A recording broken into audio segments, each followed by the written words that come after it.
Who do you think you are? The you think you are is not the you really are. Who are you really?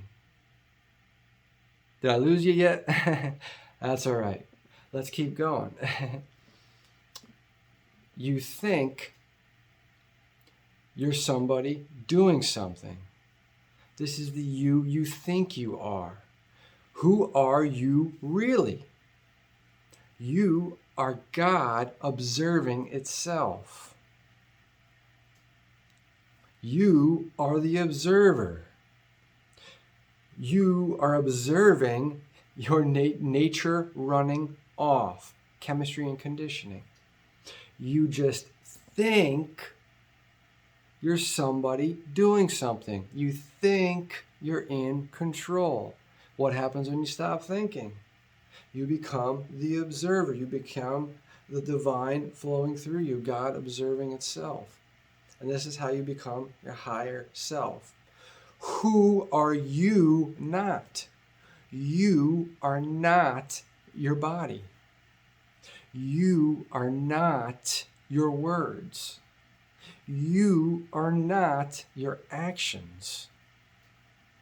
You are not your name or your job.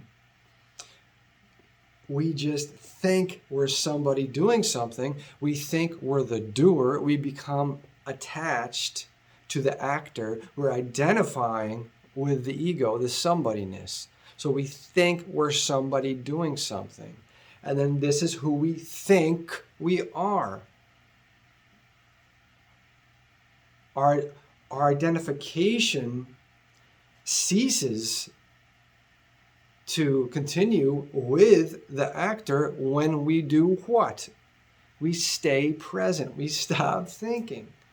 Because the only reason we're identifying with somebody doing something and thinking we're in control, which causes all of our suffering, all suffering assumes control, sin, regret, shame, guilt. These all assume control, but there is no control. Control only exists in the thinking mind. We think we're in control. What is surrender? Presence. It is giving up control. So we are not our words, our actions, our bodies, right? We are simply nature running off. This is the who we really are. The real you is God observing itself through this vessel. And all of the traps are just what is keeping us trapped in the illusion. All our attachments through the thinking mind keep us attached in the illusion. And this will always cause suffering because we think we're in control. Control, all suffering assumes control. So this is how we become free from this trap, from thinking we're somebody doing something, thinking we're in control, thinking we are the doer, being attached to the actor. We think we're the actor. We're just watching the play. But we start to identify with the actor. We're like, yeah, oh yeah, I'm the one doing these things. Oh yeah, I'm definitely doing these things. So I did that. Oh, I messed up. I fucked up. You can't fuck up. You can't do it. Excuse my language. You can't mess up. You cannot make a wrong decision. This only exists in the thinking mind when you think you're in control. But when we realize there is no control, when we stop thinking and become the observer and observe nature running off, we realize everything is just chemistry and conditioning, nature running off. There is no control. And then we stop becoming attached to the actor and we start watching the play. And we're allowing, as we do this, as we become the observer, we allow God, the divine, to work through us. And this is how we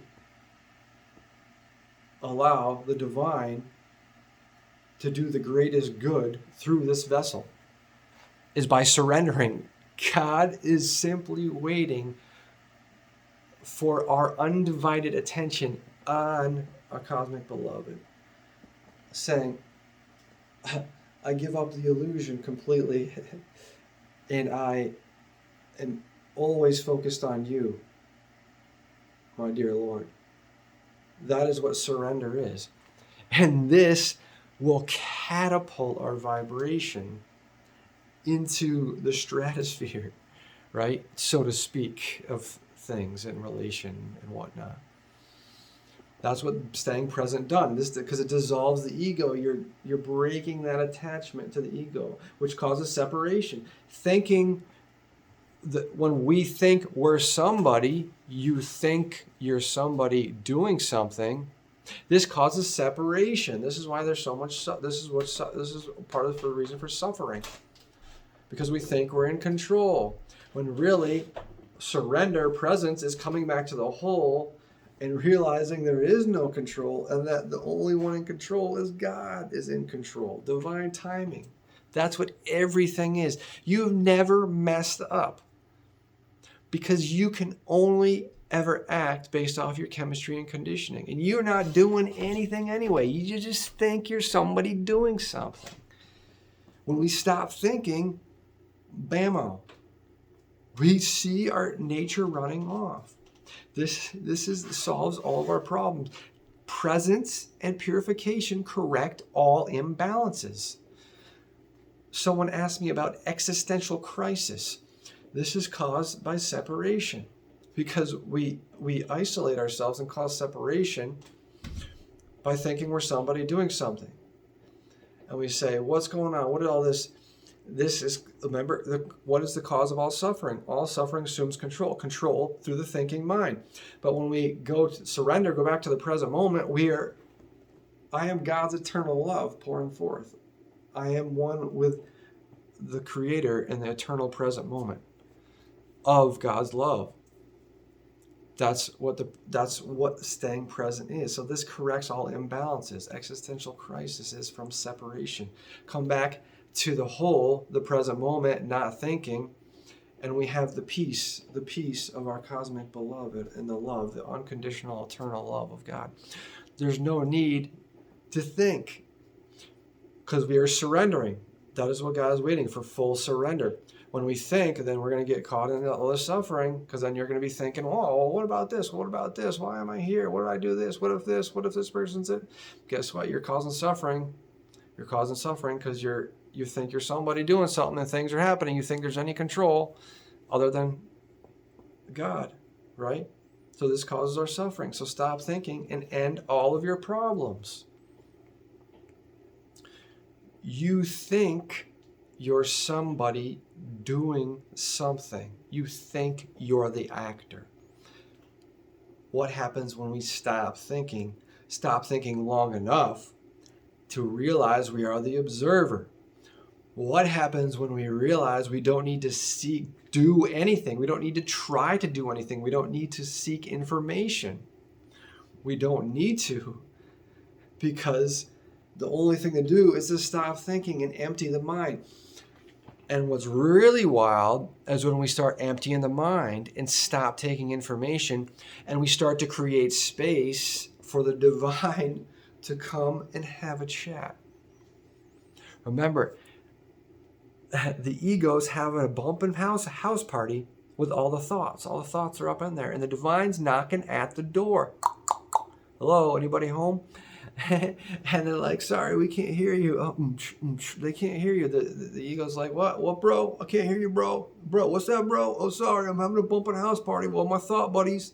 But once we surrender and start being present, and we remove the aggravators, and we purify the body, and this allows the mind and body to be more calm, all the thoughts leave the house party, and then the ego. When we're in the present moment, the house is empty. Guess what? Here comes the divine coming on in. That's how the divine flows through us, through these vessels. Presence and purification. Purification, I always mention purification as well, because that is one of the greatest channels that our conditioning has to correct our chemistry, to open up the divine. Because remember, you calm the body and mind with the correct alkaline, calming, hydrating, soothing, living foods. You remove all those acidic things in foods and acids and toxins and blockages in your body. This is one of the highest devotions to God, and it's going to open up clear channels to the divine, because it's allowing you to be present longer. And once we, going back to stop taking in information, once we realize we need to empty our mind, to stop putting things in there, like reading, taking in videos. I was reading a lot of books, and then I reached a point where I said, I feel too much. I think it's time I just stop with it all and focus on facilitating a state of peace. Unbeknownst to myself, what I was actually doing, I was reconstituting my mind. I was emptying the mind. And what happened when I did this is my purification was able to pick up. The more I'm present, the more my purification picks up. And the more that picks up, the more my body and mind are calm. You're removing one of the aggravators. And you are creating space, which allows what? Which allows a deeper understanding, which allows us to understand on a deep level and be one with some of these understandings, like there is no control and nature running off. We've never made a mistake. You can only ever make one decision. That's based off of your nature, your chemistry, and your conditioning. You were never going to make a different decision than what you did, ever. And you ain't doing nothing anyway. You just think you're somebody doing something. You're just nature running off. It's like you're watching a movie, basically, and watching a documentary, not a documentary, like nature. You're watching a nature show, let's say, and that's what it is. Imagine you're watching a nature show and you're not in control of whatever all the animals are doing. That's what's happening. You're the observer. And this is what happens. And the more we empty the mind, reconstitute the mind through removing information and facilitating a state of peace and purifying the body, we create space needed to have a better connection and communication with the divine, which is going to allow us deeper understanding. Because if you have the house party going on with all those thoughts, well, then you're not going to hear someone knocking at the door, are you? The divine's trying to knock at the door. That's your higher self is just waiting for you, the house party, to get out of here. Get rid of that party, will you? And once that party leaves, once you stop thinking all the thoughts and the ego, here comes the divine. Divine inspiration, more clear divine guidance, because your communications with the divine are clearer, are stronger. And this gives us deeper understanding on being of the observer. And all this works to do what? To facilitate a stronger space of presence. Because the more we're present, the more deeper we're getting and the more deeper understanding. And as we're in a surrendered state, as a conscious observer, we get put through various changing, sometimes repeating perspectives. Why? Because as a conscious observer, we're gaining deeper understandings. Imagine if you're just up here all the time, and there's all this kicking around going on down here. You're going to understand it less, especially as opposed to if you're more in it or closer to all the kicking around going on. As a conscious observer, it allows you to gain a deeper understanding of what's going on with all these beautiful souls on this planet and how we become stuck, entrapped in the illusion.